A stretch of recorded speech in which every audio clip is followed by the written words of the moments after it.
Finally వచ్చేసినాం. అనుకున్న విధంగా నైట్ అవుట్ కూడా అయిపోయింది. వెళ్ళి దాబాలలో తినడం జరిగింది. వింటర్లో మంచిగా అనిపిస్తుంది అనమాట ఎక్కడికైనా వెళ్తే. అంటే ఫ్రెండ్స్ తోటి గ్యాదర్ అయ్యి, తక్కువైనా సరే ఫ్రెండ్స్ ఎక్కువైనా సరే కానీ మంచిగా అనిపిస్తుంది ఎటన్నా వెళ్ళి ఎంజాయ్ చేయడం.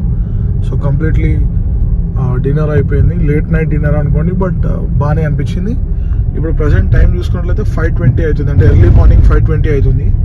మేము నైట్ నాకు తెలిసి అప్రాక్సిమేట్లీ ఒక 10కి అనుకుంటా, సారీ 10 కాదు కానీ 12 తర్వాత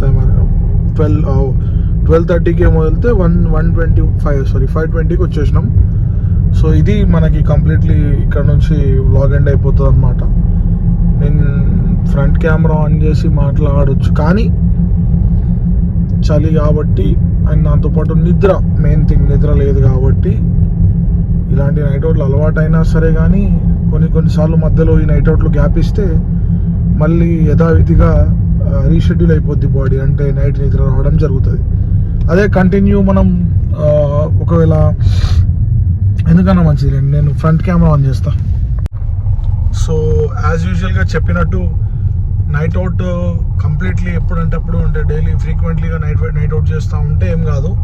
అట్లా కాకుండా ఎప్పుడన్నా ఒకసారి చేస్తే దానివల్ల ఏమవుతుంది అంటే మన బాడీ రీషెడ్యూల్ అయిపోద్ది అనమాట. అంటే మళ్ళీ నిద్ర రావడం, ఈ నిద్ర ఫేస్తోనే ఉండడం, ఇవన్నీ చెప్పడం అంత అనవసరం అనుకోండి, బట్ ఏం మాట్లాడాలో తెలియక చెప్పేస్తున్నా. Fine, no problem. So completely night out అంతా అయిపోయింది. సక్సెస్ఫుల్లీ వెళ్ళి తినేసి వచ్చినాం. అట్లనే దాబా సైడు తినేసి వచ్చినాం. ఫ్రెండ్ది కూడా బర్త్డే ఉండే, సెలబ్రేట్ చేసి దావత్ ఈరోజు ఉంది. అంటే అది చూస్తాం ఎటవుతుందో, కానీ ప్రజెంట్ అయితే నైట్ అవుట్ కంప్లీట్ అయింది. ఇప్పుడు వెళ్తున్నాం ఇంటికి, ఆల్మోస్ట్ ఇంటికి రీచ్ అయిపోయినా. అండ్ ఫైన్, అంతే, ఏం లేదు. బాయ్.